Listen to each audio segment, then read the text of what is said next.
that's what we're doing. I think as artists, we are recreating from memory. We have our memories of places, of people, and the things that kind of occupy our attention or occupy our mind that come from different sources, and we pull them together and recreate our vision of the world.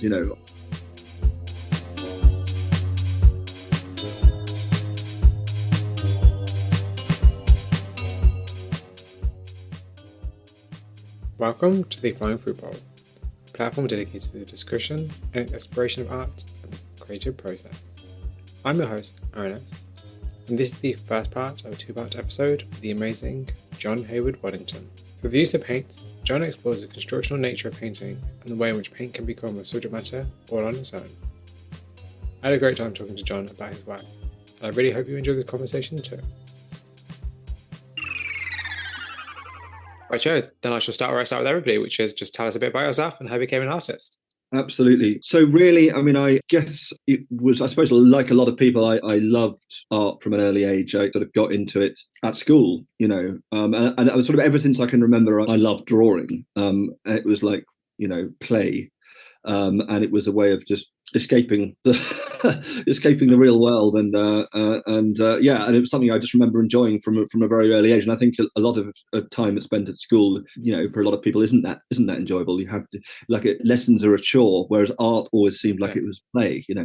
So I think becoming an artist was receiving a lot of encouragement. And when I was at school, and in my sort of when I was at secondary school, certainly I sort of began to take it more seriously as a thing I wanted to pursue. And then after, I didn't really become an artist. I didn't become professionally an artist really till about 10 years ago, I suppose. I didn't really consider that as a serious thing that I was going to pursue, because for sort of various reasons I went in different directions, and I've come back to it. But yeah, I sort of started off at school and then returned to it as an adult, and did a foundation course, did a degree, and then the masters, which I completed last year, which was at the City and Guilds School of Art in London, which was amazing. It was a brilliant school, a brilliant place that I'd always had my sort of sights on. That was City and Guilds, London School of Art. Sea glass was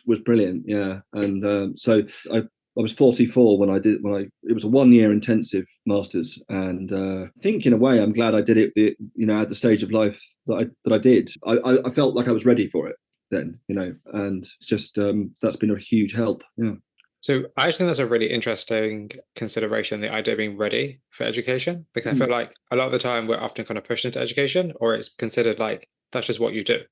Yeah. And I think for a subject like art, which is quite subjective, and to a lot of people, it's not a quote unquote proper degree. It's like you have to be at a certain point in your life with a certain mindset or a certain kind of consideration for life and what you want to do to understand the importance of such a degree.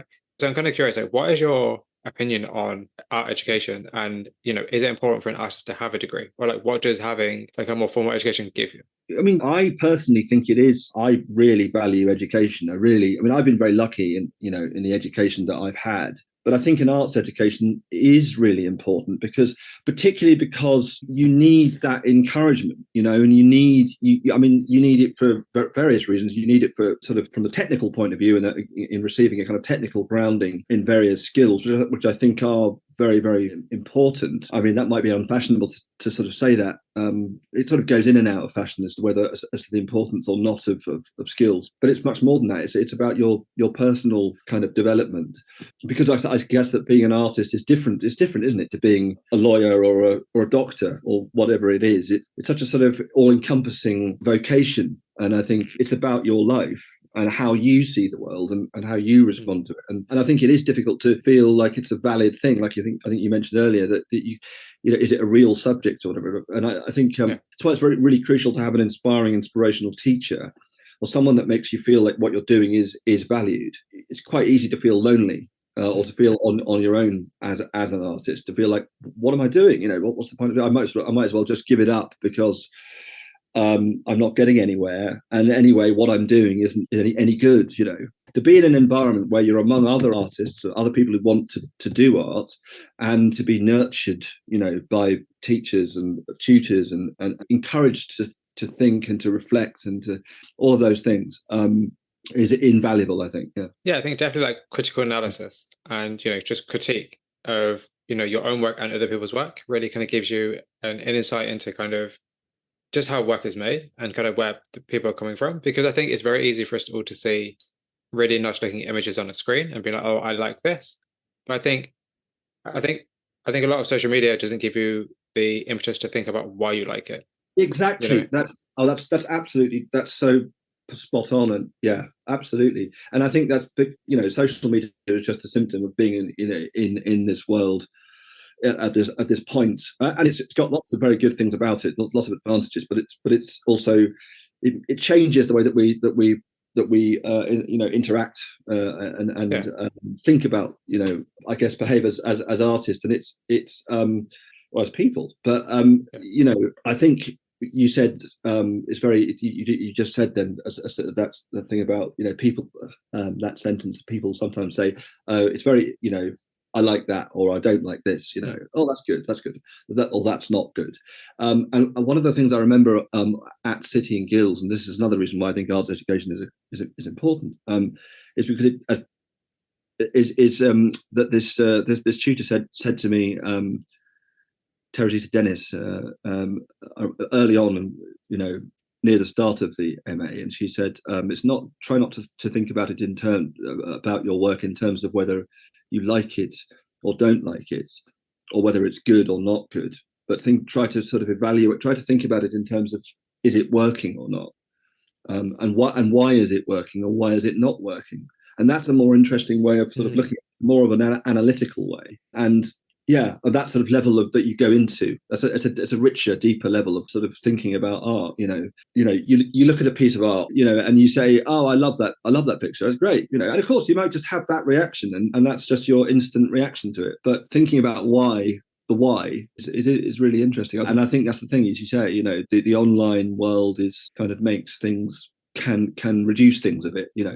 I consider social media nowadays to be very passive. It doesn't really give you the chance to engage in a way that's actually more direct. It's like, this is nice, move on.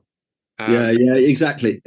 Disposable, dispensable. And I think it's such a shame because, like, particularly when it comes to like art, like we're bombarded with so many different like artists and amazing work, and it's like even myself, when I do like artist research for the people to interview or people to feature, it's like it's just so much all at once, and it's like, how much am I paying attention to these people, or how much am I just scrolling past people and picking people at random?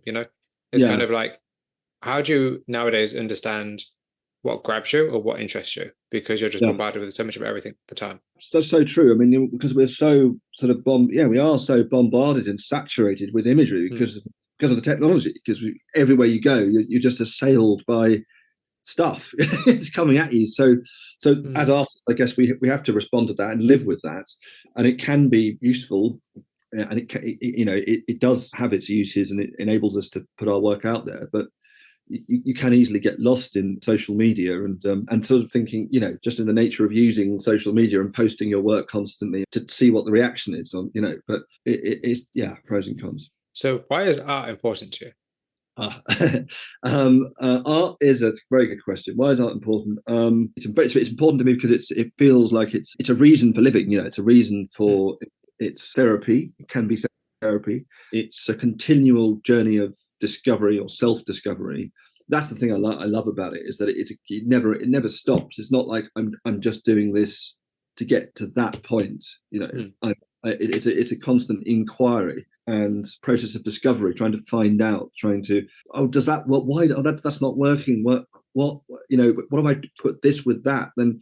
So you're constantly kind of trying to rearrange things all the time to create something, to recreate. And it's joy. It's joyous.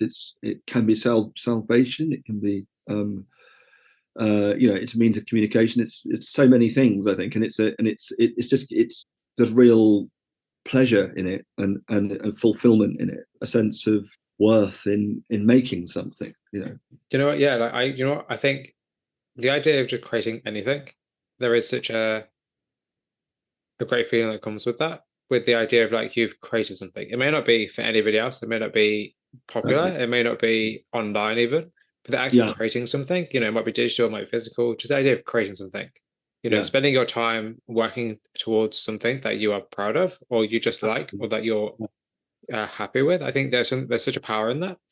Really, because I'm always really interested in why people choose art, to create art, whether that's full time, whether that's part time, whether that's on the weekends, because it's like it's so subjective and it's so uncertain and unstable, and it's very much like you could spend 30 years of your life dedicated to creating work and nobody may ever see it or care, but yet people will do that. And to me, like, that's always fascinated me. So So your answer is really, really interesting, because I agree with all those points, because there's so many different things, but to each person, the answer to that is very personal, because it comes from a place of yourself. Like, every piece of art is a self-portrait. I'm sure Picasso said that, or somebody said that. Yes. I think it. Well, I'm not sure if it is Picasso, but I know that I love that line. I think it might be Picasso. Yeah, and it's true though, because your work is the sum of you, isn't it? It's the sum of all your parts. It's all some of all your interests, your life experiences. The things you want to say, the things you want to talk about. So I think it's always nice to hear people kind of look at their work or look at art with a positive mindset. Yeah. No, I mean that's absolutely. And yeah, I mean that idea that you're doing it for the love of it. I think that's that you would slave away in a well, I suppose it wouldn't be slaving, because it's a labor of love. So, but there is real satisfaction, there is real pleasure in creating something that hadn't existed before with your own hands, and from your own mind. And and then if someone else happens to sort of like that or respond to that, and that you feel that you've communicated to them in some way. But it could, as you say, it could just be that someone is only doing it for themselves, for the simple pleasure of just making something. So what is the biggest challenge of being an artist? Well, the obvious thing, well, the first thing I thought was, well, making a living. But I mean, and that's the sort of reason that your parents might, classically give you for why, you sure you're going to, there's not much future in that. You'll just be like Van Gogh, or whatever it is. So yes, it's difficult. It's still difficult to make a living as an artist for most people, I suppose. Although there are, I mean, I suppose there's more ways that you can, because of social, to try and make sales and things, and so I did say that, but I don't know if that is necessarily that's certainly one of the challenges. But I think perhaps the bigger challenge I have found is in what we sort of talked about earlier on, which was just the sort of internal struggle with sustaining your self-belief and to keep going, and to sort of feel that you're doing that what you're doing is worthwhile, and is a real, is a sort of legitimate thing to do, because it's not medicine, it's not you're not sort of curing cancer or anything. So and people might perceive it as being kind of frivolous, or whatever. I think I sometimes I found it difficult to talk about when friends of my parents used to ask me what I did, or then I find it sometimes difficult to kind of say, I'm an artist, and then you say, because it opens up this thing of like this, that it might sort of make them think, well, I'm just ready for them to say, well, what kind of thing do you do? That must be very hard to make a living from, which is true. But I wish, and sometimes it's quite difficult to kind of say that, to encapsulate it in one, easy kind of, like, if you were a lawyer, you could just say, I'm a lawyer, and then that just closes the subject, because you don't have to, everyone knows what a lawyer does. Or like my dad was a doctor, he and I was very much in hugely admiring of what he did, and in all of that. But I couldn't have followed him into that. But it would have been, if I could just say I'm a doctor, then that would, you kind of know what you're talking about. And I suppose I'm maybe I'm making too much of it. I mean, if you say you're an artist, people have an idea what that is, but it's just, it's a different thing, because are you an abstract artist? Are you, and it's just you're worried that it might make people have preconceptions about that, and that you have to kind of justify it, which is probably more my problem than it is theirs, because I'm sure they don't. It's just a thing. I know, I think people do, but I think the problem is that people aren't educated enough about the importance of art in society. I think that's really the issue. I feel like Right, right. if people educate, because you said about like a doctor curing cancer, it's like you're right, like you're not curing cancer. However, you are offering something to the world in a different way. It's just not necessarily as immediate or as obvious. And I kind of feel like all there needs to be is a bit more education of like why the arts, the creative arts in any realm, whether that's like music, whether that's film, like is important to society. Because storytelling, narration, and escapism, I feel like people are always drawn to that and are fascinated by that, and it helps people. Like as you said earlier, like art can be therapy. I think if we took all that away, like what would we have? So I completely believe that, and I really believe that. Exactly. It's just, I suppose it's more. Yeah, I know. I think that's absolutely true, and that's why. And I feel much more reconciled to. I kind of believe that. I suppose it was just previously. Sometimes I would find it difficult to sort of justify it, or to yeah, of course. I hate the word just justify, but you know what I mean, because you shouldn't have to justify it. Of course you shouldn't. But obviously, if you're at like a party, for instance, like yeah, and it's all going around the table, like, what do you do? People talk about this. I can understand that completely, and I think it's just down to education. I think more education about art and artists. I think you're absolutely right. I think education and an understanding of what it is, and I think I don't know if I'm right, but I think it's increasingly more out there as a there's so many shows on TV that are based around art and with art as their kind of focus, and so I'm sure it is becoming. A lot of people enjoy it, so yeah. I think the thing is that like a lot of people enjoy it if they're encouraged to pick it up.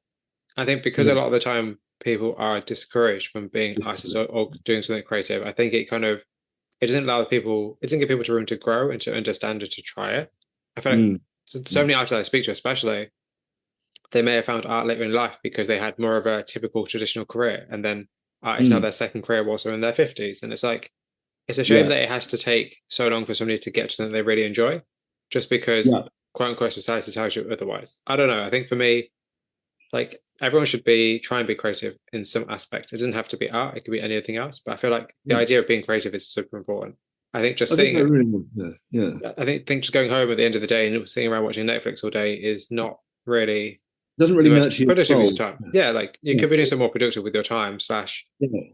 I mean, then again, saying that, I understand people are tired, so I'm like, I understand that, but it's balance, isn't it? But I think creativity in all, as you say, in all forms is important. Because we are, as human beings, we're equipped with hands and and minds to have imaginations, and that connection with materials and doing things with our hands, making things is I think if it does put you in touch with it grounds you in some way, and to feel that you're capable of producing something that's nice, that gives you a sense of pride, gives you a sense of, which is extremely important, I think, and it gives you a sense of self-worth. I think you feel good when you do that. Whereas I think if you just spend all of your recreational time, which I've certainly spent a lot of time doing that.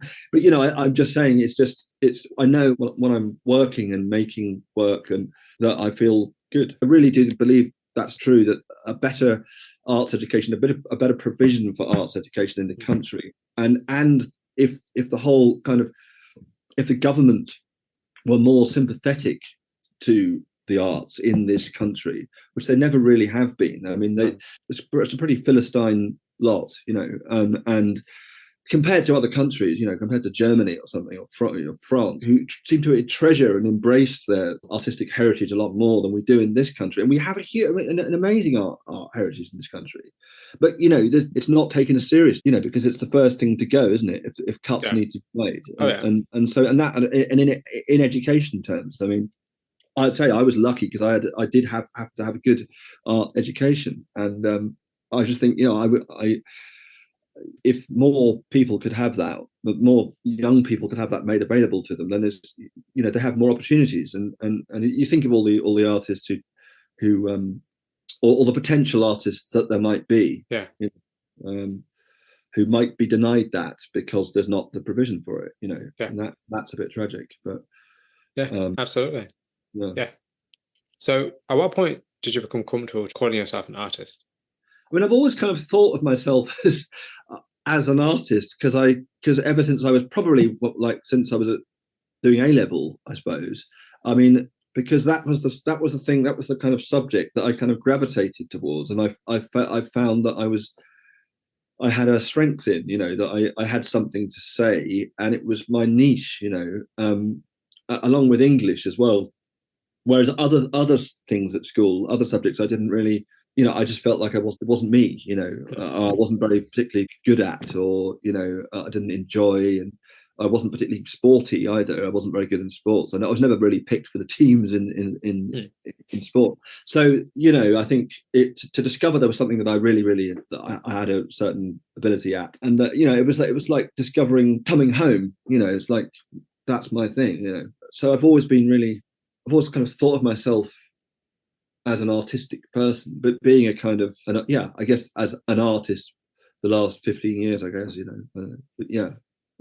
Because I did this degree. I did this first degree because I'm also I love film and film, particularly cinema, and I did that was the thing. I also got really interested in film when I was at school, and because my dad used to have cameras, and he was very keen on photographer, and he had all these cameras and cine cameras and video cameras and stuff. So I just borrow the cameras and go and make little films, like little.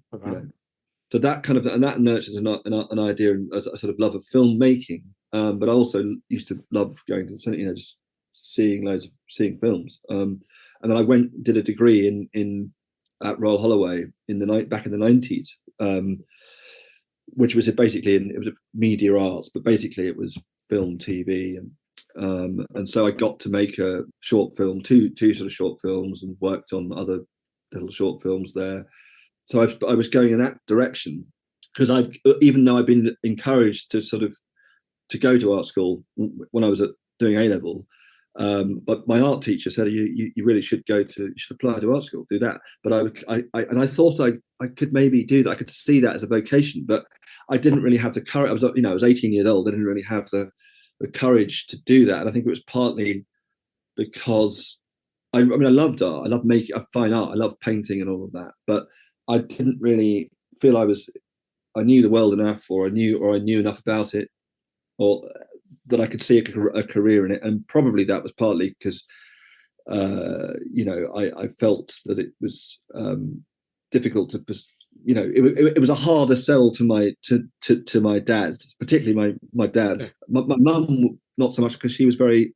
I owe her a lot in terms of the encouragement that she gave me and in art. She kind of introduced me to a lot of art. She was really she is very interested in art, and she would take me to kind of shows when I was growing up, and so I had a sort of arts education through my mother really as well, going to Paris to see shows, seeing Matisse's work in Vence, and Cézanne, and the Impressionists, and going to trips to the National Gallery. And so that was her enthusiasm, and she encouraged me to do, she would be my sort of critic, or I could show her my work, and she would encourage me in that. So that was a big influence. But it was, I think that I'm not trying to say that my dad said you must do art, but it was harder to kind of sell it to him as a thing. And it wasn't that he was saying you mustn't do it, or that he could see. And I did want to sort of try. I thought, well, I want to go into the film industry because I love film. So I thought, well, I'll try, and because there's more of a clear pathway into a career in film, and it can be quite well paid, and so. That was I enjoyed my degree, and I really I still would love to be. I still got this fantasy of being a filmmaker. I still do I make sort of little short films. I have ideas for short film products, and so that's still a thing I'd love to do at some point. I did this degree, I made some short films, and then I worked on other short films afterwards, and I worked in the industry a bit, and sort of went down this different path.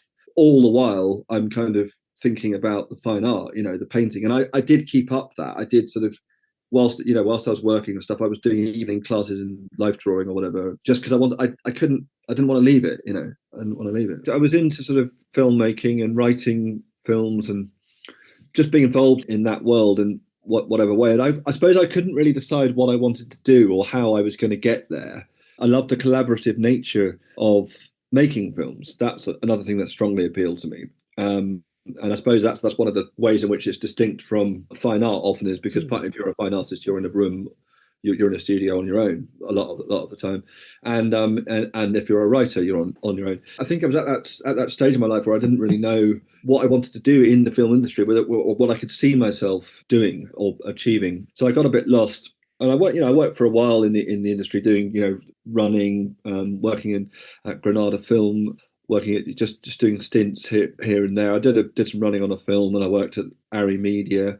And I helped out, on short films and things like that. And then I just did a whole lot of different jobs and different from work. And all the while I was kind of thinking about, fine art and wanting to get back to that, and thinking that if I didn't sort of do something with that, then that would be a waste, because it was something that I'd had enough encouragement and enough people saying, oh, you should do that, or that's clearly something that to make me think that it was something I should take seriously, and not squander it, and not and give myself allow myself the opportunity to really go for it. But that's the thing. And I think I found it difficult to get to the point where I feel I can I can kind of own that, or I can, for want of a better expression, to embrace it and really go for it. So I'm now at a stage where I'm that's what I'm doing, and I'm enjoying it. It comes with its challenges, of course it does. And that's the thing. It's not like it's ever one stable. Hey, I've discovered the secrets to being creative, and then because of course I think all the time that I don't know, maybe that's not common, but I think most people who make art go through periods of when they're full of energy, and they know what they're doing, and then they have days when they don't. So I think it fluctuates. Absolutely, yeah, absolutely. I think a lot of artists definitely go through I guess just the roller coaster of being an artist. Like there are days where you're heavily inspired and you just want to create, and you can create. There are times where you can't create because you're just stuck. You don't know what to do. You don't know who you are. You don't know what your purpose is with your art. And I think it's a very common thing. And actually, talking about work, let's get into your work. So can you please describe your work for those who may not have seen it?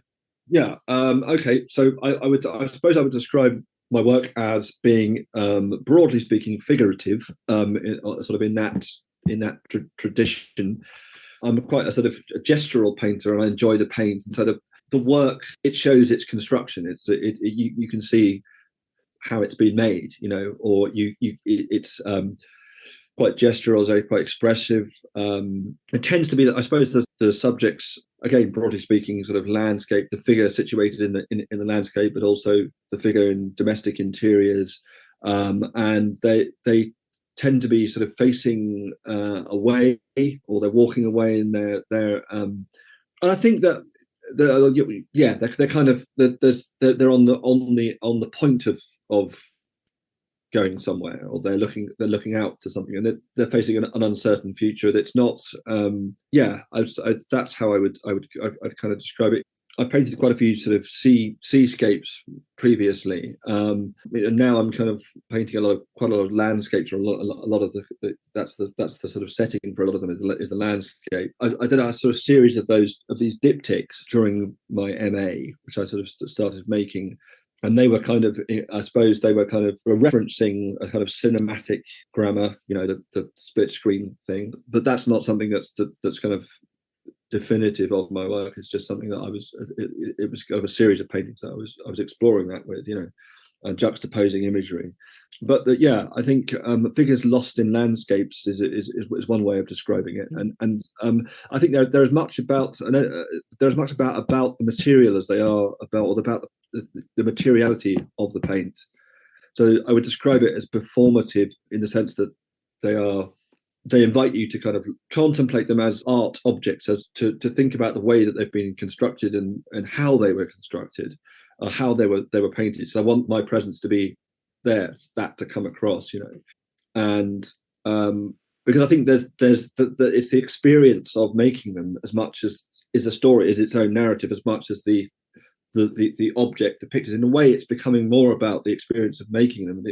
than it is about trying to portray a particular place. I think the two things are interconnected, because so much goes on in the making of a piece of art, a painting. I think that's what we're doing. I think as artists, we are recreating from memory. We have our memories of places, of people, and the things that kind of occupy our attention or occupy our minds, and we draw upon all this might be a whole diverse array of kind of source material and ideas that come from different sources, and we pull them together and recreate our vision of the world. It could be a memory of something that happened to you, or a place that you were, or a memory of an experience that you had walking. I'm talking about I suppose how that works with me, because I enjoy walking, swimming in the sea, just sort of things that kind of draw on. And then when it comes to painting them, I suppose I'm finding it touches on ideas of whether this comes across. I don't know, but it's because there is an ambiguity in them. But it's for me, they're about nostalgia and recreation, the sort of reliability of memory, mortality. I mean, that's a kind of subject that a lot of artists can say their work is about, because I think it does, to one degree or another. Mortality is a subject, because you're making something that sort of stands against that hopefully will be your way of kind of immortalizing something, whatever it is. But yeah. So I'm really interested that you said memory, because I feel like because your work isn't quote unquote realistic, it's not hyperrealism, or it's not even necessarily photorealism, but yeah, the way in which the images can almost seem like distant memories, or kind of uncertain narratives, or they're kind of almost like these dreamscapes, I guess, if you want to call them that. Well, I'm glad that came across. That's sort of something that you picked up in them. Yeah. So personally, the kind of work you create is the kind of work that I really love. Like it's not realistic, and it's not abstract. It sits in between. A really good artist friend of mine called Mark Thompson once called it like the netherworld, because it's neither here nor there. It's kind of that middle ground, and it's the kind of work I really love, because it gives you a hint of what you should be thinking about, but also doesn't give you any resolution to what you should actually be thinking about. Exactly. And it's ambiguous enough for you to put your own thoughts and opinions on it, but it's also about something. It's pointed, but not. It's pointed to the unknown. It's pointed to a question mark that you have to fill in yourself. And I'm kind of just like curious about the ambiguity, especially like why create work that is ambiguous. Yeah, no, that's a really good question, and I mean I do sort of have reflected on that before. Like I say this is ambiguous, and what do I mean by that? Or one answer is because I don't want to pin my work down into a sort of straight-jacketed meaning. I don't want it to be prescriptive. I want to open it up to an interpretation, because I want them to come to the work and engage with it and reflect on it. I want them to feel something, but I don't want them to necessarily to give an easy answer, because I think it's much more all the work that I like, all the art that I like seeing, or that sits with me, that stays with me, is work that I'll think about, is stuff that is work that isn't just easily packaged up, or doesn't just give you an easy answer. So it's not trying to say that I'm trying to make deeply cryptic work, or that that needs to be kind of decoded or anything. It's not about that. It's just I just want to hopefully engage the viewer to think about things, and to appreciate it on more than one layers of meaning from it. And I think that can come from different from that can emerge in different ways. It can manifest itself in different ways. You can have meaning can come from color, but also by the way it's made, the physicality of the painting, and then the narrative of what's happening, and what is going on, and what is represented, or the ambiguity in if there's kind of that collision of, or when I'm also intrigued by when you have that kind of that meeting point of abstraction, figuration, when sometimes the decipherability kind of breaks down, and figure it, you can't easily resolve exactly what is going on, so you have to so there's ambiguity in that sense, trying to kind of you kind of feel the image, but it might still be, you might still recognize it as a person. And I was thinking, actually, just one example of that is Matisse, who's one of my favorite artists, Matisse. And there's do you remember those? Do you know those paintings he did called? It was like a series of red paintings of harmony in red in red. I think it's called The Desert Harmony in Red. It was back in about 1907 or something. And it's a beautiful one. I love it. And then another one he did. I mean, I love so much of his work, but another one he did called The Red Studio, I think it was, L'Atelier Rouge. And it's basically both of them have this sort of this palette. The composition is just saturated in red, but they're both of a recognizable space, a room. Taking the desert harmony in red, it's just a table with fruit, and you can see a person, a woman pouring. I think she's putting fruit down. I can't remember exactly what, but it's all of the sort of the elements within the picture you could recognize.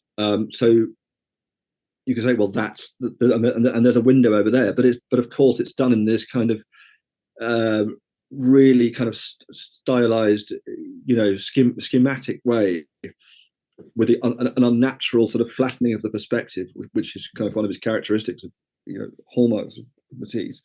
And there's just reds just saturating the color, so it forces you to kind of it's like it forces you to kind of go, wow, that's that's why has he chosen that? What's he saying in that? It's not the same thing as a realist portrayal of exactly the same subjects. If you have if you had a different treatment of exactly the same subjects, it might not say, well, it would say something different, wouldn't it? But that sort of illustrated for me that what art can do, or what you can means of the choice of the palette of how color can communicate. So in that example of the Matisse painting, I felt like he was inviting me to not just think about a bowl of fruit or like a domestic interior, but about what an ordinary thing is. An ordinary subject is completely transformed. It's transfigured.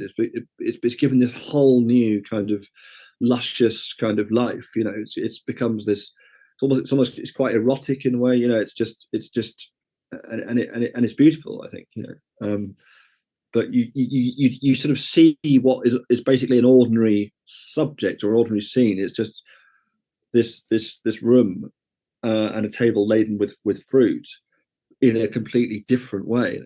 So that's interesting, because it's almost like you're saying that, particularly in your work as well, especially, it's like you are highlighting the nuances of your life or experiences and kind of putting up a magnifying glass to them and exploring them in like more of a wider way. Like you said, like swimming, for instance, and you said like walking. And like the landscapes in your work are very much kind of like places you would walk, or the seaside, and the beach features a lot in your work. And it's kind of almost like a self-examination through like misremembered memories, almost, in a sense. Like it's kind of, it's almost like, and it's probably a cliche thing to say, but it's almost like a visual diary of your life, just reframed from your perspective now. Yeah, exactly. That's a very good way of putting it. Reframed from my perspective now. I think, I work with a lot of photos, photo references. So as well as drawings as well. All of that kind of feeds into it, into what becomes a painting. I suppose what I'm also trying to do in the painting is kind of it's sort of trying to immortalize or capture or distill a moment from my life. You can only draw on your own memories, of course, and so and then trying to find something, I guess, that has although I don't know how much I'm deliberately setting out thinking I'm going to try and find a universal a thing, because I think it's not sort of so deliberate. It's just it happened. I paint what I have to sort of paint what I want to paint or what I want to make. Otherwise, I don't. I think if I'm trying to make something, if I'm trying to second guess, then the moment you try and second guess what you should be doing, then it's not why are you doing it. So I feel like I do often sort of mind my own life memories, experiences, and I often they do tend to often feature my friends, or but not always because I'm trying to sort of just paint my friends, or just, I suppose I have a sort of emotional connection to my friends, and that then sort of influences how I make the work. I do also do work that's based on photos of people I don't know. It just has to be a subject that kind of sparks something, an excitement in me. And I think there's often like a cinematic, my background in film, interest in film kind of feeds into that and informs how I come up with ideas for paintings and find the source material. And so actually I'm kind of curious, because one of the questions I have here is, like, obviously in your statement, which I really liked, by the way.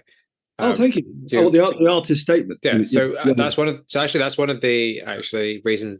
It was actually one of the ways I decide who to interview is by how they write about their work. Because I feel like if you can write well about your work, I feel like you can talk well about your work. Oh, that's very great. Thank you. Yeah. It hasn't always worked in the past, but for the most part, it does work, because if I read an artist statement, I'm like, oh, this artist knows what they're talking about. Or like I look at their artist statement, I look at their work, and I'm like, I understand this work a bit more now.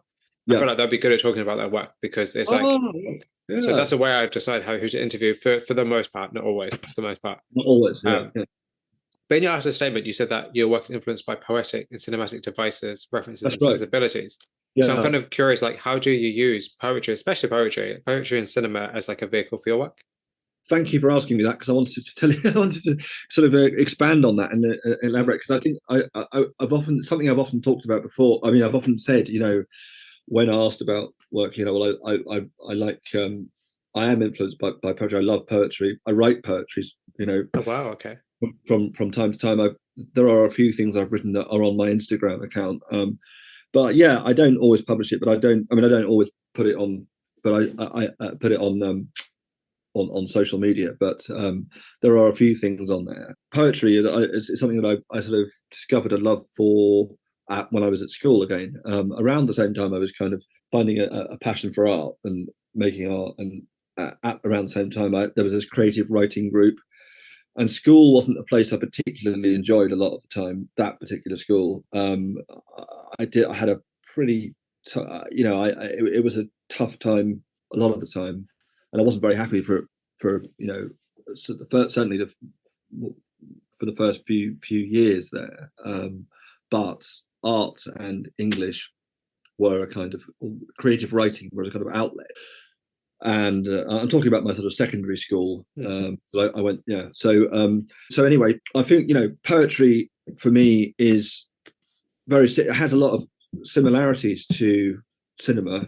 It has parallels to shares a lot of qualities, I think, with cinema, and parallels to find up to painting. I think there are a lot of things that work, and I think that poetry is a very imagistic, visual form of writing. It's a form of writing that allows you to express and condense ideas and words in a very sort of highly stylized or concentrated way that makes people sort of think about things in a different way. You don't always understand them. Often they can be quite cryptic. But then I read this book by Stephen Fry called The Ode Less Travelled, I think it was called, which was a kind of guide to poetry. It's a brilliant book if you're interested in poetry. About The Ode Less Travelled. And where he kind of does it, it's partly like a series of exercises or an introduction to different poetic forms. So, like the sonnets and the ballad and the limerick, etc., and all their differences, all their different sort of little, there's some different rules that they have for each different form.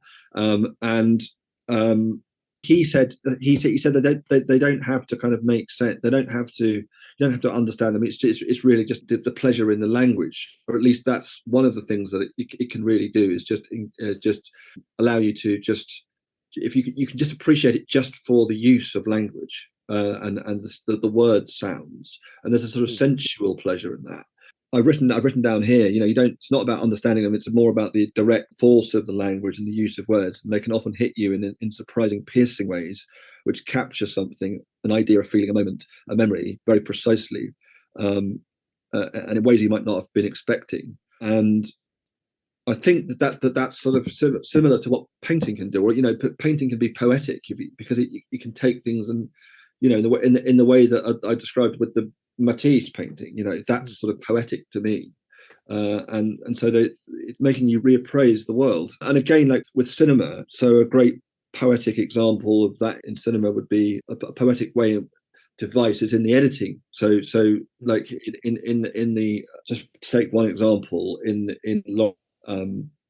there's a scene where, I mean, it's an amazing film, but like there's that scene where there's a cut from, I think it's a match going at, someone blows out a match. I don't know if you've seen the film, but what film is it, sorry? Lawrence of Arabia. It's I haven't seen it, no. Amazing film. It's just, it came out in about 1962. It's got Peter O'Toole in it, and it was a classic. It's an old, but it's you need to see it on the big screen. But there's a cut from someone blowing out a match to this amazing, spectacular kind of panorama, and that is so. I remember just seeing that and it being, wow, that's visually, that's the most amazing. To cut from this kind of close up of a match being blown out to this sunset over this spectacular view. It said so much just in that one edit. And that's the cinematic equivalent to what poetry can do in putting one word next to another word that's completely unexpected and that jolts you, because, wow, I didn't expect that. I didn't sort of. So I think just in I love reading poetry, and I can get ideas from, on a subtle level, just sort of a line from a poem can inspire a way of thinking about a painting. I love Keats. There's that poem, an ode on a Grecian urn, which I keep coming back to because I love the ideas in it, and I love the language in it. But I guess contemporary poets, Larkin and well, I say contemporary, but 20th century poets anyway. Yeah. But Seamus Heaney and Auden among them, and so I think it can be a line I could just take from a poem, or just having that can inspire me to sort of think about how I might make a painting. Or Bob Dylan's music. I love Bob Dylan's music, and he's a poet in my mind in the way that he uses language and his lyrics. Yeah. So that's just taking it, and then because I sort of do from time to time try and write my own stuff. I try and I think the one can feed the other. If I'm making a painting, that might lead to me thinking about a piece of writing, and then so forth, and then back again. And in terms of the sort of cinematic influences, I mean, again, when I'm thinking about the subject matter for paintings, a memory of a sequence in a film will make me think, that looks like that, or that references that. And I'm just thinking of like the with those seascapes that I made. I sort of had a whole series that kind of, they were people at a beach, and they were me and my friends in the North Sea, and at the Aldborough in Aldborough, this town in Suffolk, and seaside town in Suffolk, and I think there were some of the images there, some of the paintings that I made that were kind of based on, that had the quality of a kind of World War II film, and there's something very dramatic, and I think that's what I think I'm trying to dramatize, or I want to bring that quality in my paintings of kind of dramatizing subjects that are actually in real life. They might be mundane, they are often mundane, or they're recreational things, but I want to distill some quality about them and transfigure them through the painting. It does, and it's interesting that you mentioned the seascapes, or like the figures in the landscape, the figures in the seascapes, because like they're quite bleak, they're very grey. Like the idea of like a war film, particularly, is like the colours are always muted, the colours are always bleak. It's always kind of like these long stretches of horizon with like maybe like a solitary figure and like the idea of impending doom or danger. And it's like your work doesn't encapsulate that very, very well. And I think that's interesting how you can take like the artistic sensibility from one medium and transfer it to another medium. I think that's always really interesting. Yeah, we just have all of this at our disposal. We have so many different art forms that we can, be inspired by, to take into other art forms, draw on for inspiration in other art forms. And yeah, I think it's sort of being a bit of a magpie and grabbing that one thing. Because I always feel like you're only going to expand the current medium you're using if you look at sources outside of that medium. Because if you're just kind of looking at the same thing over and over again, if like, let's say, for instance, you take inspiration for other artists and that's it, you're never really going to expand what art can be. I think bringing in different elements from cinema, from poetry, especially poetry, fascinates me. The idea of writing, I like words and imagery are so fascinating because I have a huge interest in like words with images. Like I have a few prints over here that are like words and images together because they're interesting. But it's just like extends what the idea of art is. And I think you only really do that if you look outside of your medium and kind of bring in new ideas. Otherwise, you're just going to be doing the same thing over and over again as possibly other people. Yeah, exactly. Yes, exactly. And you need to keep looking and keep open to other sources of ideas from other media, And and I like the idea of cross pollination and working across different disciplines, and I think they do. They each can feed into the other or inform the other one. So it's just like expanding your visual vocabulary. Your resources that you have. So you have a really interesting painting style. Which we spoke about earlier. Like it's neither abstract and it's neither real. It's kind of that really nice, sweet netherworld middle spot where like netherworld, it's kind of just like it's very like imaginative, but it's also very considered. But I'm kind of curious, like, how do you approach artistic reality in your work? Like, do you consider each of your images to kind of coexist in the same world? And do you consider your art to be like a different world?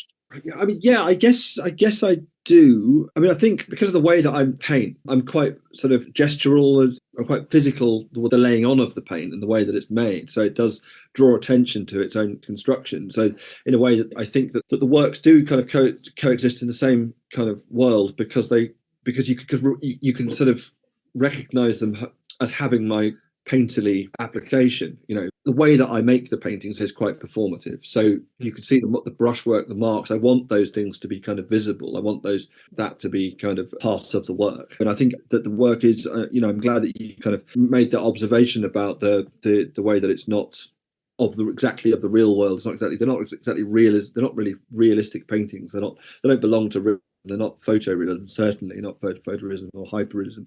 It's not something I could do, and it's not something I don't have the sort of skill to do that. But it's not something that I'm interested in doing for myself. I admire that work, people who can do that. I think it's extraordinary. But I just sort of always feel, I don't know. I feel like it's not something I'm. For me, it's the material of the paint that I'm interested in as much as anything. So that is a subject in its own right, in a way. It's kind of it's that sort of coming back to ambiguity again, or that the point at which it, in the kind of laying on of it, in the application of it, what it's capable of expressing, its own kind of language, beyond the descriptive language of this is an orange or this is a mountain, because we understand what a mountain looks like, but I think painting has its own language, and it's capable of creating its own sort of meaning, its own signs, as it were. And so that's that point where the kind of representational, recognizable imagery kind of dissolves into ambiguous representation or abstraction, and we can't quite resolve it. And we're kind of drawn into that, that's a good word for it, netherworld, and dreamlike is another description that I like, because I suppose that's what I'm trying to. That's one of the things I'm interested in. The themes and the ideas are to do with memories and the recreation of memories and experiences from a certain perspective. That's elusive. Memory is elusive. And so that's reflected in the way in which it's painted. I think I like the idea of trying to capture something and hold it. At what point it becomes a distillation, and that's why for me painting is a constant kind of process of inquiry to get to that point when I feel like it's cohering, it's holding together something, and frequently it doesn't work. It's something I constantly kind of come back to. I mean, it's frustrating. I mean, I'm sure you know what I'm talking about. Absolutely. And it's frustrating, but then we keep going back and trying to perfect it, or trying to get to the point which it is distilled or does say what we want it to say. To answer that question, that's what my answer. So the reason I asked that question is because, well, for a few different reasons, really. Firstly, it's just because like I feel like art is very interesting, and the images that you create as an artist becomes like their own world, because artists are very much like world builders. The whole idea is that like the imagery you're creating is not tied up to the real world, whether it's realistic or not, because even a photorealistic image is just an image.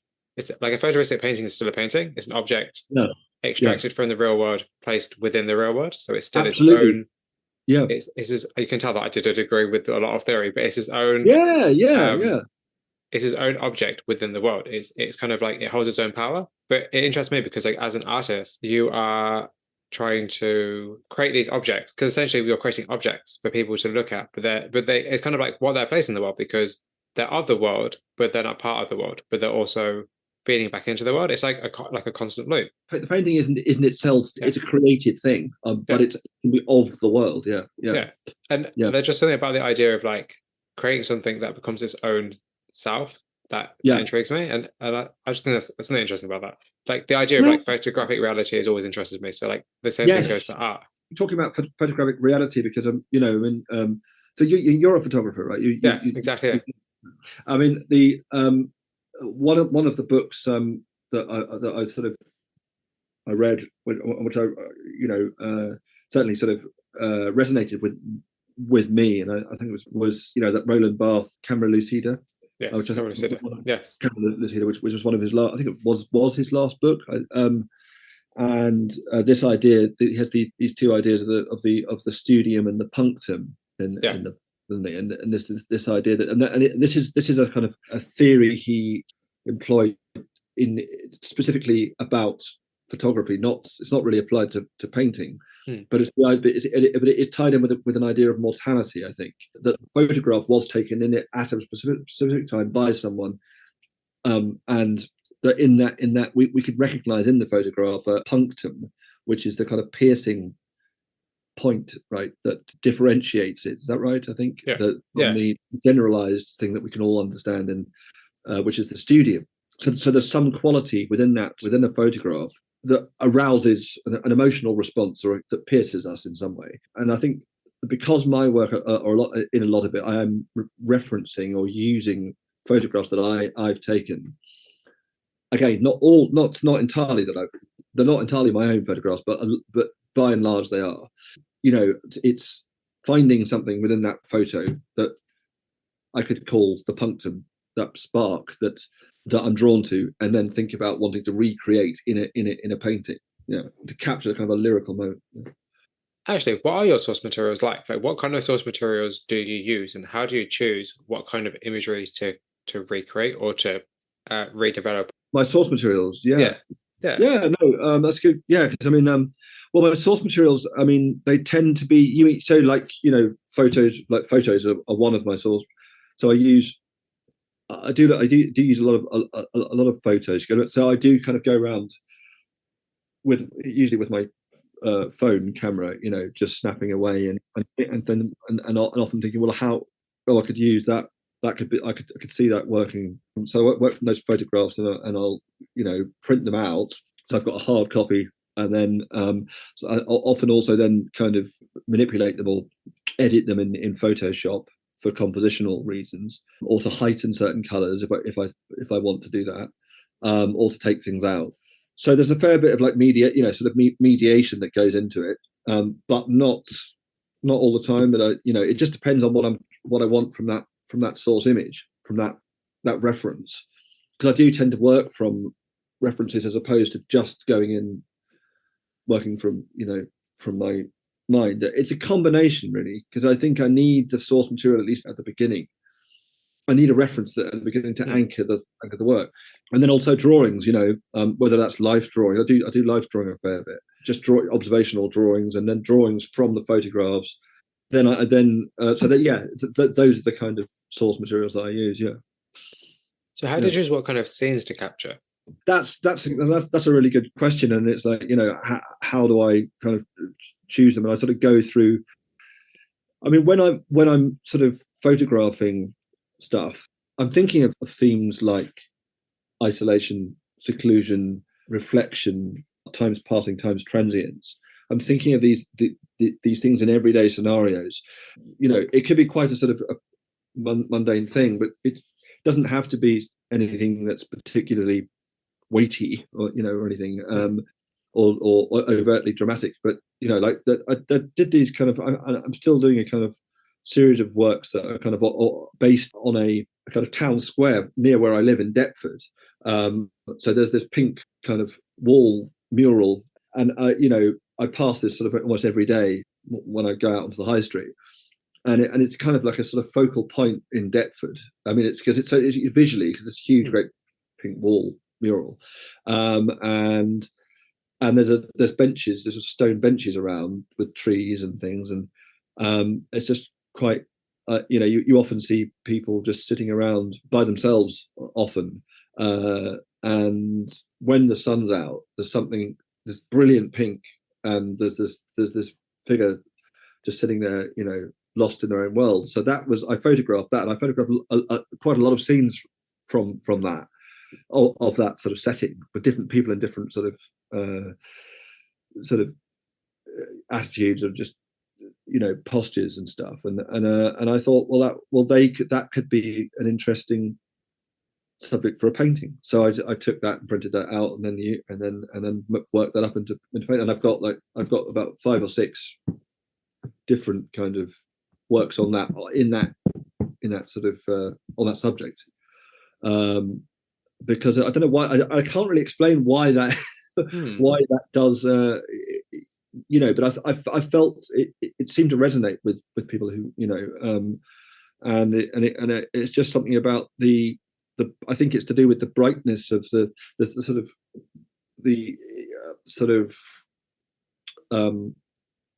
color, because it's such a sort of bold color. It's and this kind of outdoors scene, and it's an urban scene, but then there's this person just sort of in their own world. There's this kind of flamboyant sort of scene, and then there's this person lost in their own world, and that interested me. So that was just to take one. And then with other ones, I mean, like I go back through the phone or look at the phone, and I think that can work, and then I'll cut it, crop it, if it needs that. Sometimes because I've got a folder that I just put all of the stuff I think could be photo references for paintings into, so I can just go back and then look through it. So sometimes I forget that I've got these images that I've taken. I go back and I find ones, like, oh my god, and I revisit the same images, because I think you can still mine the same subject and make a completely different painting. Oh, of course, yeah, because your life experiences have changed, and you as a person have changed. So exactly. your approach to a subject like a year from now would be completely different as it was like 5 years ago. Exactly, because you're a very different person. I think that's a really good way of considering like a subject, and because sometimes people don't want to, like, maybe they don't approach the same subject twice, but it's like, absolutely, because it will always be different, because you're always different. Exactly. Absolutely. Yeah. Exactly. And that's because we are always changing, aren't we? Our experiences are things that we're going through, change our view of things, and it's interesting to me, because I feel like a painting, like unlike a photograph, a painting is a time-driven process. So like you choosing a certain scene to paint is like, that's a choice. That's a choice. If this is something I'm going to spend my time on. Whereas a photograph, you go there, you press the shutter, you leave. Exactly. That's a very dumbed down version, but pretty much what you do. But it's kind of like with a painting, you spend, hours, days, months, possibly years focusing on this one still image that may or may not mean anything to anybody, which is interesting. So I kind of want to ask you the question of like, what does a painting do that a photograph doesn't do?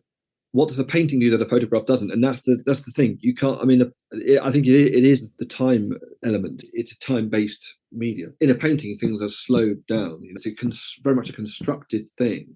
I mean, that's the beauty of it.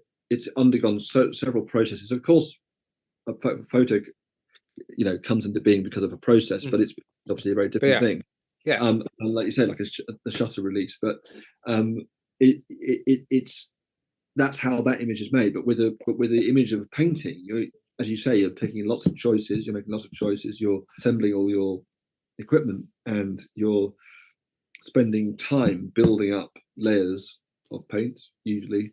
And you might, in my case, I'm often stretching the canvas and priming the canvas as well. Yeah.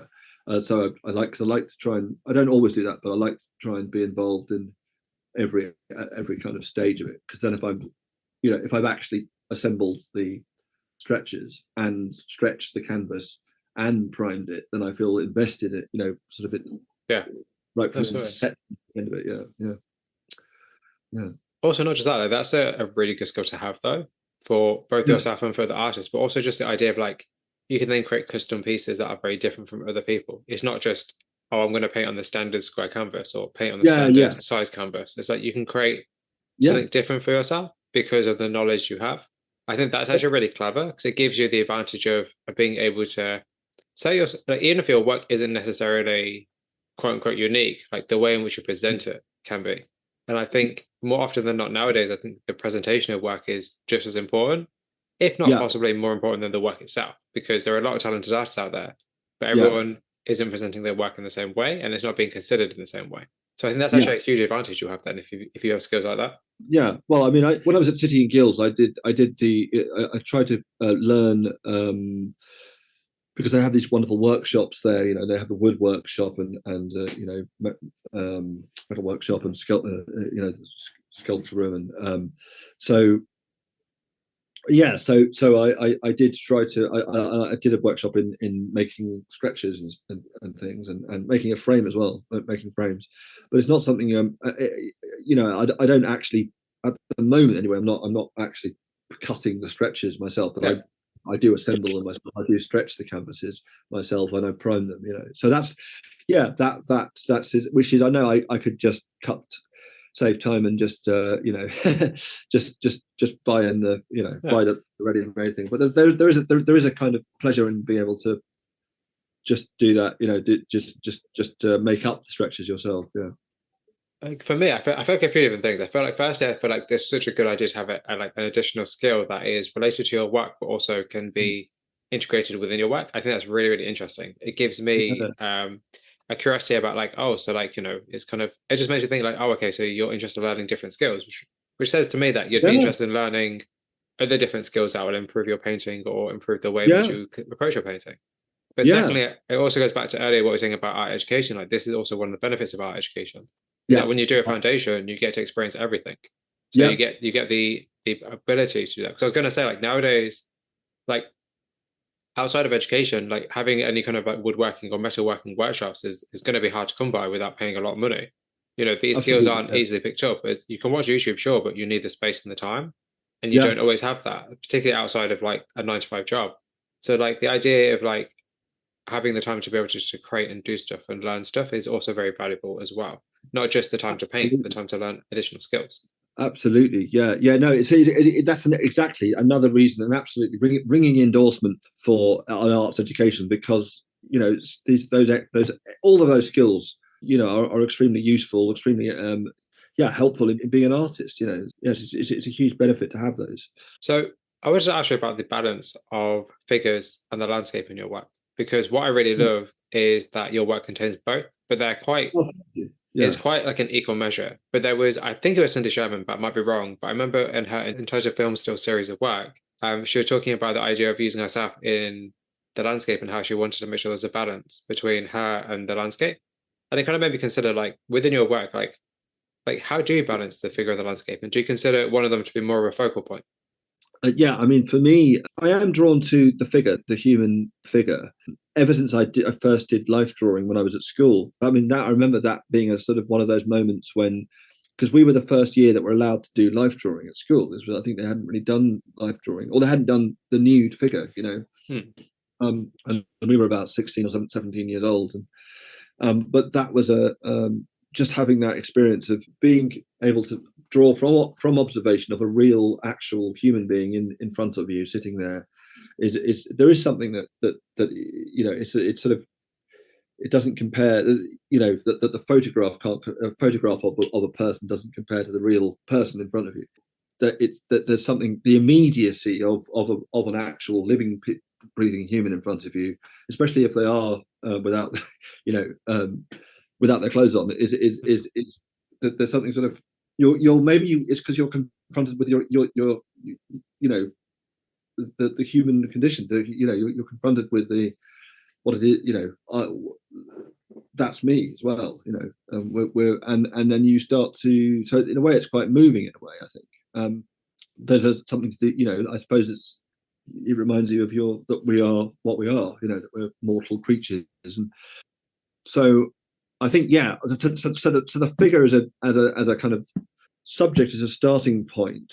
I think it's how I can anchor my work, and the figure in the landscape. I mean, I suppose I would start off with the figure being a focal point, but I think I'm extremely inspired by landscape, by my experience of being in landscape of one kind or another, whether it's the mountain, or trekking in the mountains, or whether it's being by the sea, or going on long walks, with friends in the country. And so in a way, I might start off with the figure, but then in my kind of representation of the landscape, the two become entwined, really, because the landscape can be, I want the landscape to have a kind of, I feel about the landscape as if it has a kind of almost a living presence, and so I think also I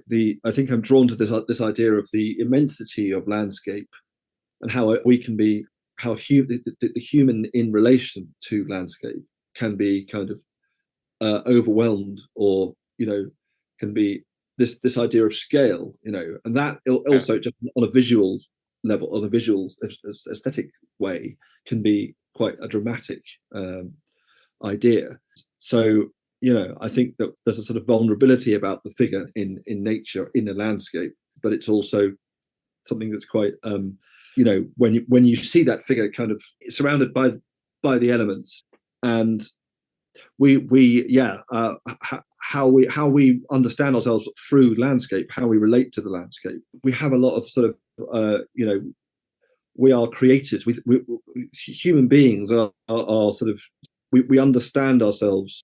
We have a conception of ourselves, unlike pretty much as far as we know, other as a sentient species, and so that's what makes us. That's why we are artistic, or that's one of our ability to be artistic is a sort of function of our humanness. Is our way of trying to make sense of our place in the world, and our relationship to the landscape, why we're here, and all of those those kind of questions that we ask ourselves. So I just think there's something quite sort of moving, and at some level, about the human in this natural landscape of which he is a part, or she is a part, or they are a part. I'm drawn to that as a subject, and I think that's partly why in some of my works the landscape kind of, it's becoming more, my work is sort of, there's a tension between the abstract and the figuration, and I think there's some paintings I've done where the human is the figure is kind of almost getting lost in the landscape, becoming abstracted into the landscape. Yeah, that's interesting, because the landscapes themselves are landscapes and paintings generally are always really interesting, because landscapes are a place in time. They're like a space. They're like the space that we occupy. It kind of gives us a lot of thought to think about, like, how we utilize space, and the way which space is, either commodified, or it's kind of our own, or it's public, or it's private. I'm kind of like just curious, like, are there any kind of spaces or like landscapes that you'd like to actually create work about, or kind of have your figures within that you haven't yet? Actually, that's a really good point. Yeah, and that's really good. Also, what you were saying about how it's commodified as well, because it's one thing. There are so many artificial spaces that we create, and that we sort of that are become property. You mean other kind of environments or other landscapes? Yeah. I mean, I'm not that I can really think of. I mean, I'm interested in all kinds of, the mountain, is one that I'm kind of, that kind of setting, one that I'm kind of bringing into my work quite a bit, because I've been doing quite a lot of walking in the mountains, or that's so cool. Trekking and stuff. But yeah, well, I had this brilliant, amazing trip in Nepal about was it? I think it was last month. Oh yeah, no, of course, yeah, of course, yeah, no, you said, yeah. I told you, no, yeah, and that was incredible. It's like I went away for 3 weeks. I've never been to Nepal before, and always wanted to. And it was just, I loved it, and I'd love to go back there. But I went there.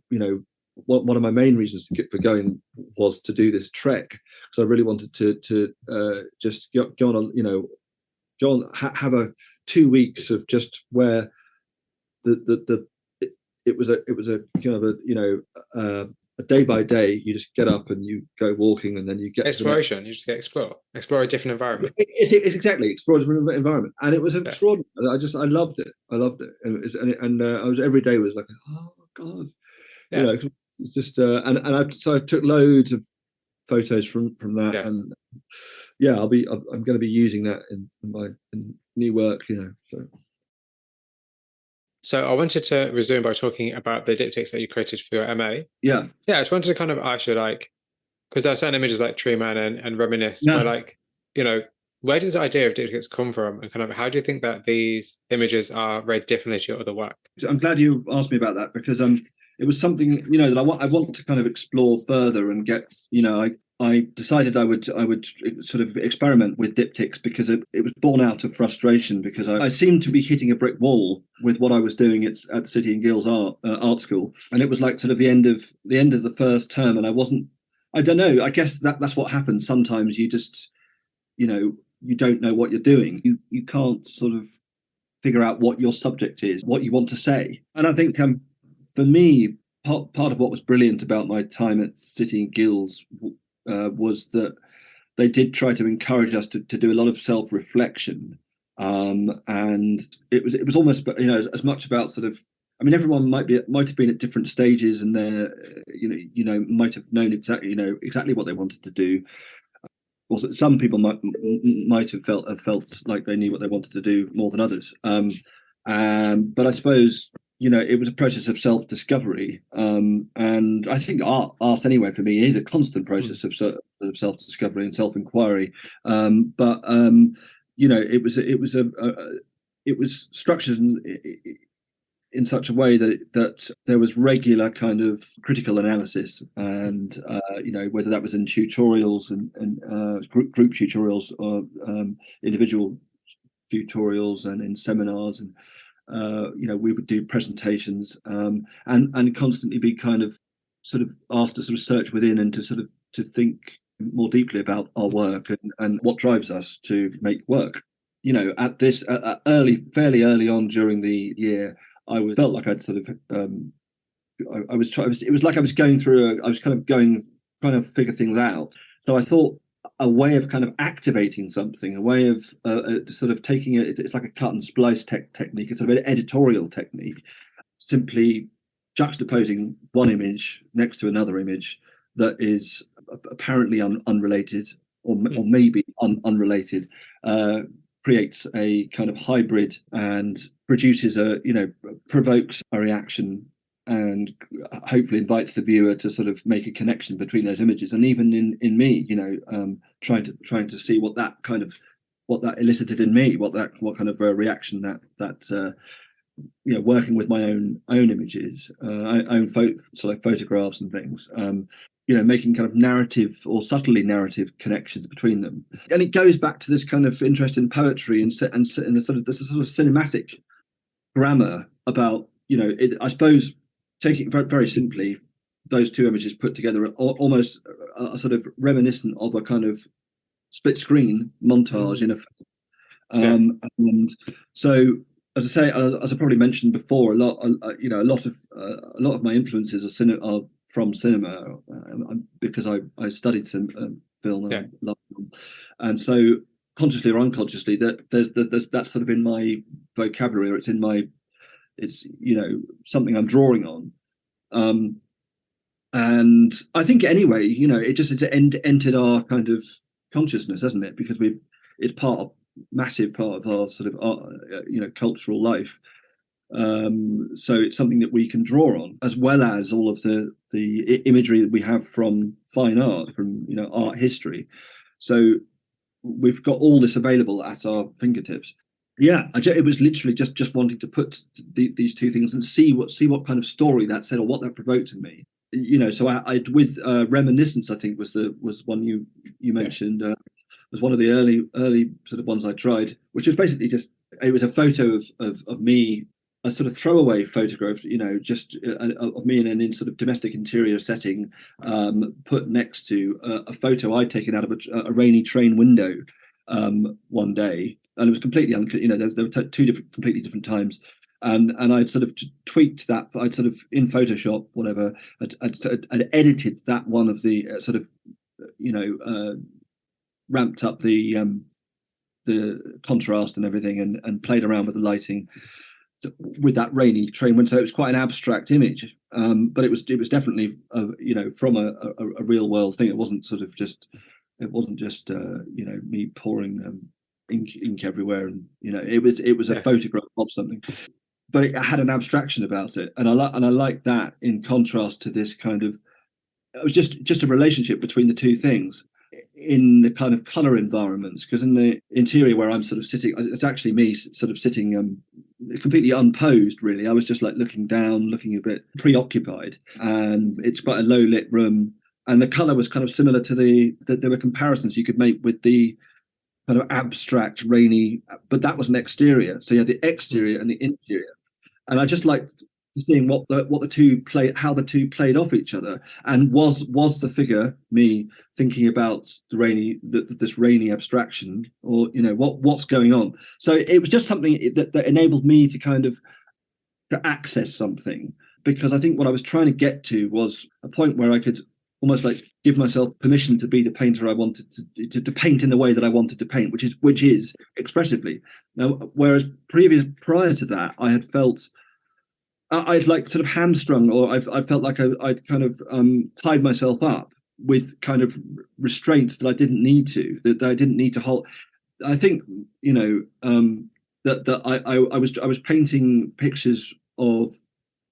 I was trying to find a subject matter which gave me a vehicle to use the paint, to express the paint in paint, because as I've said before, I think for me the subject is almost equally the paint as it is the object, the reference. So the paint becomes and the way that I paint becomes the subject as much as anything, but it tends to be rooted in the physical.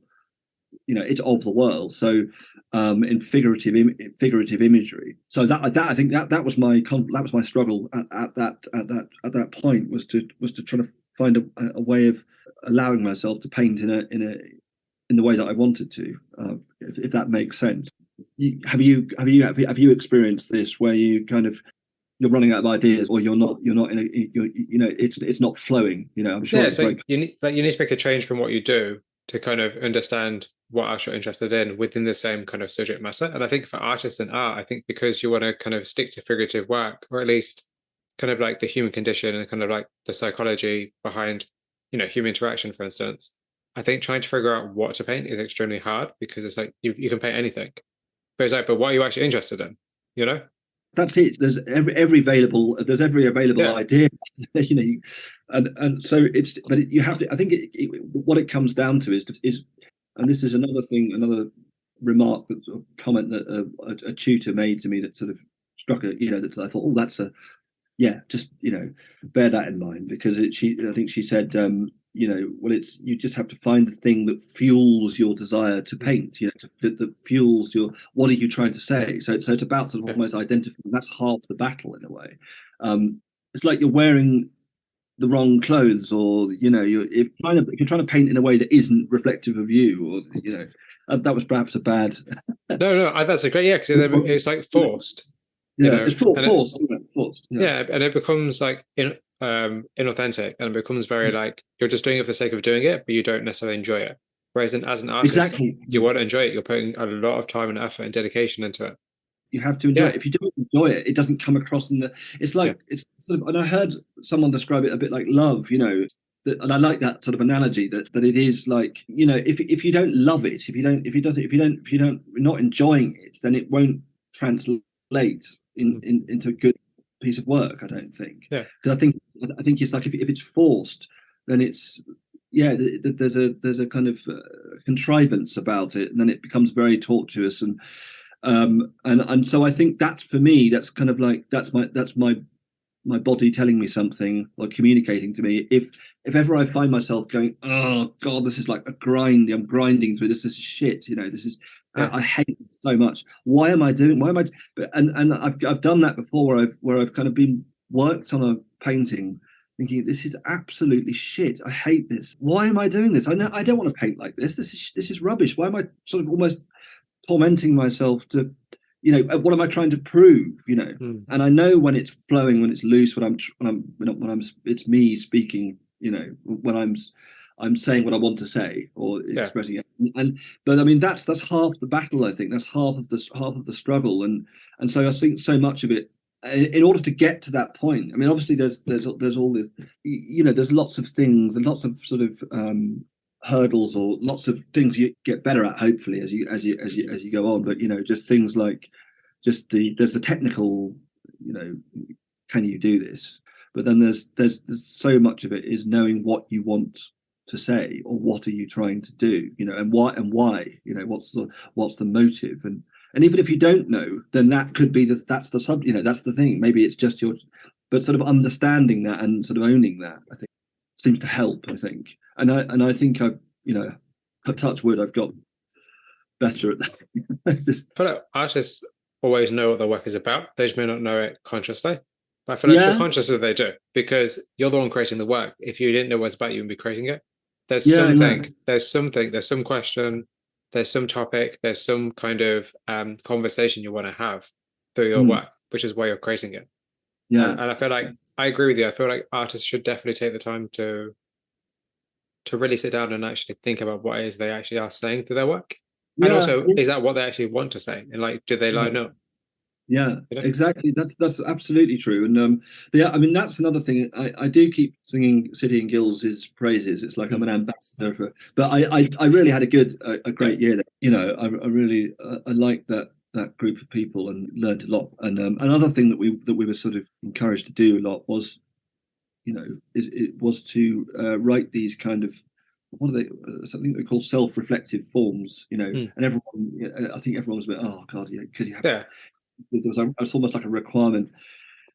But I did find them a bit of a chore. But then I found them useful, actually, and I still, I do still try to. I don't actually fill out the forms, but I do try and answer the questions on those forms, because they would be really kind of pertinent and questions that you think, God, how do I answer that? Because it's I think there was things like, well, first of all, it was about 6 or 7 questions, but there was things like, well, describe describe what the piece of work looks like. If you couldn't see it, well, if the person, if you're trying to just describe it to someone who can't see it, and then what materials have you used, and what's the composition, and so forth, and then and then sort of like, why have you used those materials? Why have you chosen to use oil paint?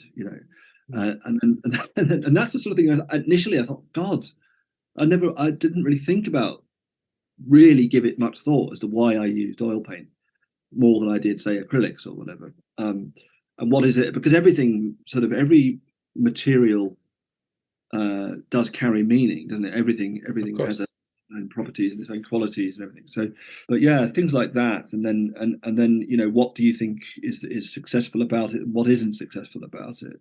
And I think sort of trying to identify things that weren't successful was almost as useful and valuable as saying what was. Absolutely. I think that's kind of the issue I think a lot of artists face today. If they have an online presence only, they don't get enough critical feedback of their work to really kind of understand it from all angles. I think it's very easy to be like, oh, this image has gone viral, great, people are buying it. That's great, that's what you want. But it's like, you also need to reflect upon what is the message in it that is drawing people to buy it. I think, I have a few artist friends who are amazing artists who are at the very much at the start of great careers, but I feel like they just need to have a little bit more kind of critical analysis of themselves in terms of like, how does their work impacting people? Like, what is it saying? Or why are people interested? Because if someone's interested in your work, you want to know why. At the end of the day, selling it is great, and obviously you want to do more of that, but you want to know, how you can kind of foster that. Like how you can put that in the next piece of work, and how you can kind of expand a conversation that people are already having about your work. Because in that way, because I think with particularly online, like your audience grows as much as you do with your work. And I feel like maybe if you create a piece of work that people love, you want to kind of expand a conversation that the work has to more people to create different kind of work. And like maybe your body of work will go in a different direction because it's the audience has just as much input as you do, as the artist. I don't know, I think that's just an interesting consideration in terms of like, analysis and kind of looking at your work is very, very, very important, I think. I agree. It is like a dialogue between you and the audience, the viewer. I think you need to be able to understand why it's connecting and what it's saying. And sometimes you don't. I mean, it's difficult because I suppose sometimes because it's a visual medium, because it's a visual language, it's not a verbal language. Sometimes you don't want, you almost feel, well, it says what it because it's a painting that it messages its communication. But of course, if you can kind of try and express what you're trying to say in that, then I think it's just all part of enriching, and it's an enriching to sort of think about it in that way.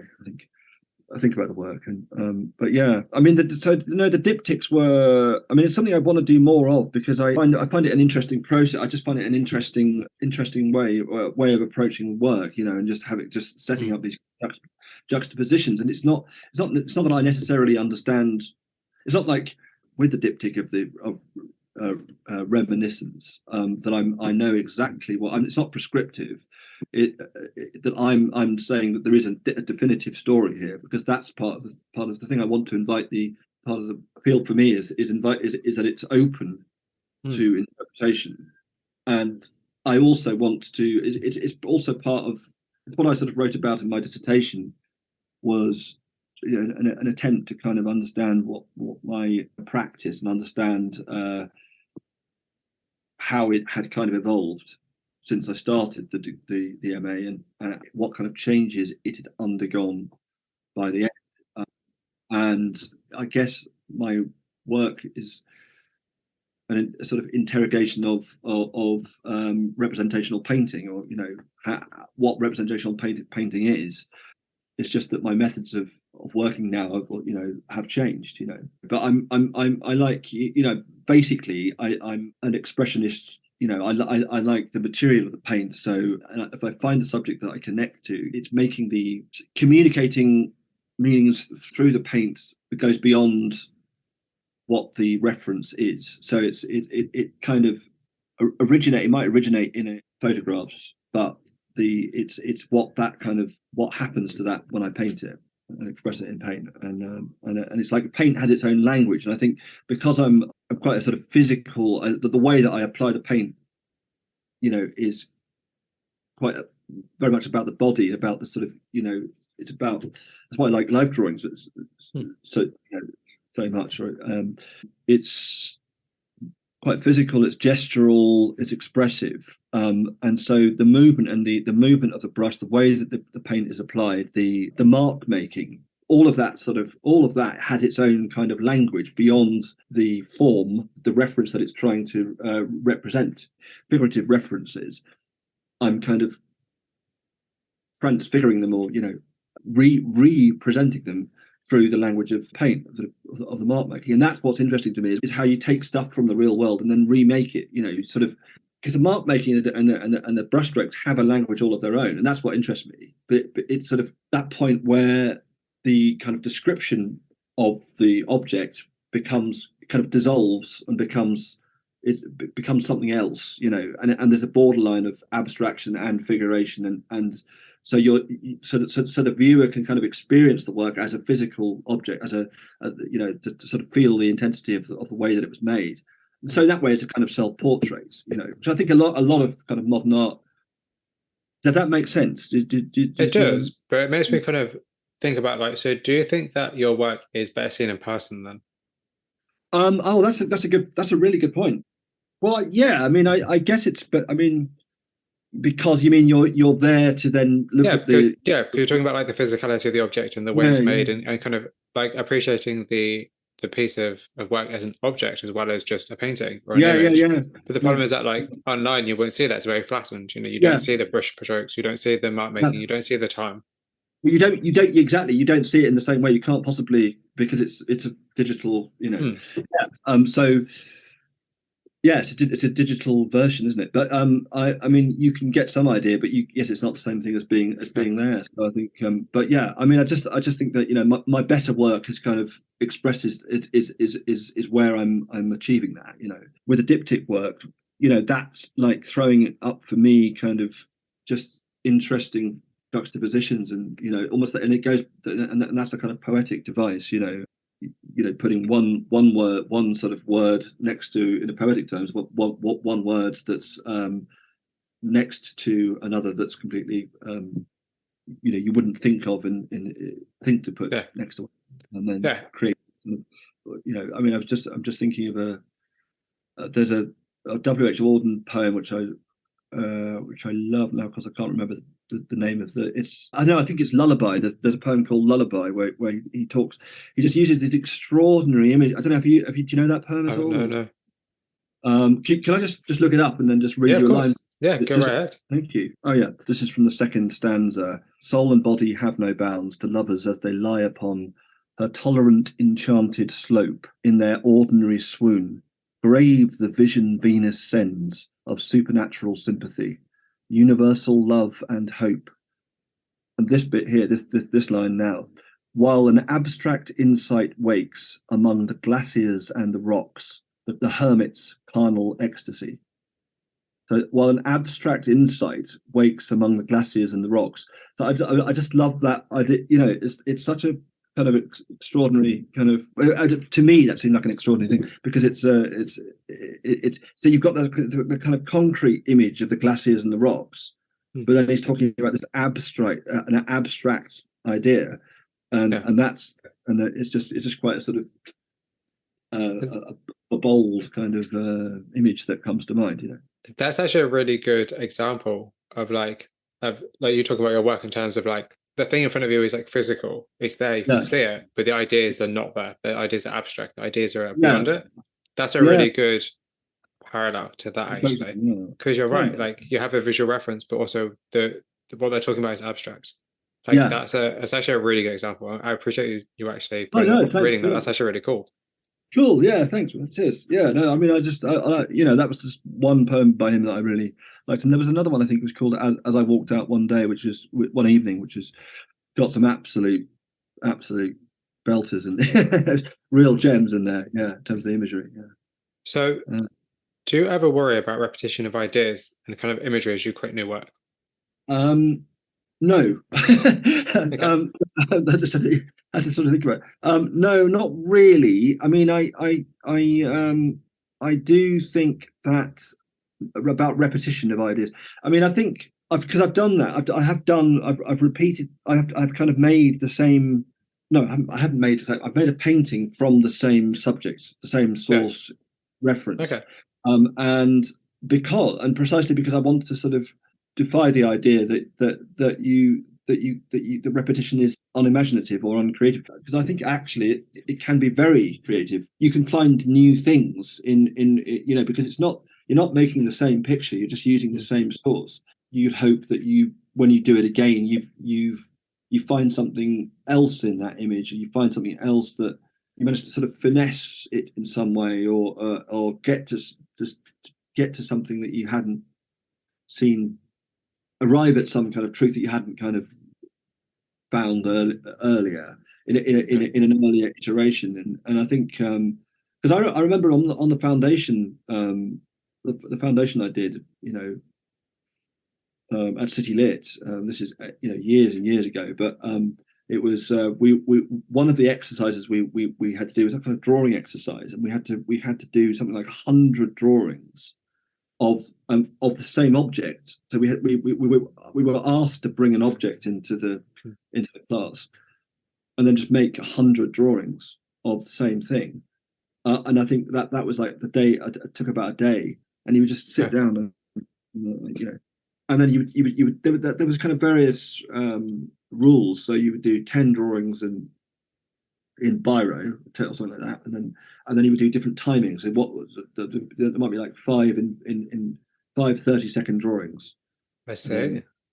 2 1-minute ones or whatever, and then and then 2, and then you would do a few that went without looking, and but it would just I think the whole purpose of it was to encourage you to kind of think and really look constantly. And so by the time you've done like the 100th drawing of, in my case it was a toy soldier, then that toy soldier inside out, and you kind of you found things in it that you would never think, it was just chose a very tricky object as well. Yeah, like that's tricky, because that's just it. Yeah, that has dimension, and it has a lot of detail as well. Yeah, it's a tiny little thing about that big. Yeah, but I just remember that. But I think I've done I definitely have painted the same thing, and almost because I almost wanted to do that anyway, just because I felt, well, the first time I did it, it didn't work out so well. Yeah, of course. So I want to do it, and so I can, I think you're just constantly, everything is a rehearsal. Everything is you just learn something from every time you do something. You sort of learn and understand it better, I think. And of course you might get bored with the you might not find a connection with that subject, so then I wouldn't come back to it. But I think if like we were talking about, if your heart's not in it, or you find that you're kind of it's forced, then that for me is the alarm bells of the alarm bell from previous experience. Don't carry on, just drop that and do something, start something new. But I've done, like, one of my MA paintings that I did, I thought at the time, that it was all right, but I subsequently really didn't like it. I sort of thought there's so many things I found fault with. I just wish I hadn't shown it, but I chalk it up to experience and perspective. Yeah, exactly. And I liked some of the things. I was pleased with a couple of the things I showed, but there were a few that I think would have done differently, and so I've reworked one of them. I'm happy with it.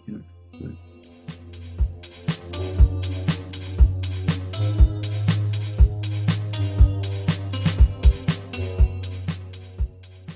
That concludes the first part of my conversation with John Heywood-Waddington. Thank you very much for listening. If you have any questions or comments about it, please send me an email at theflyingfruitbowl@gmail.com, or get in touch via social media sites such as Twitter and Instagram. The Flying Fruit Bowl podcast can be found on a variety of websites such as Spotify, YouTube, and Apple Music. If you like the show, please consider rating, reviewing, sharing, or subscribing on any of these platforms to help spread the word. Also, please check out theflyingfruitbowl.co.uk for daily art inspiration, and if you're a creative, please get in touch for a chance to be featured or interviewed. The Flying Fruit Bowl now also has a Patreon page if you're interested in supporting the platform further. Tiers start from £1, and you'll access rewards such as early release episodes, weekly inspiration, and previews of upcoming artists for the website. If you're interested in supporting the platform this way, please head on over to patreon.com/The Flying Fruit Bowl. Additionally, if monthly donations are not your thing, we also have a PayPal for one-time donations. Once again, thank you very much for doing this episode today. Until next time, folks, please stay safe.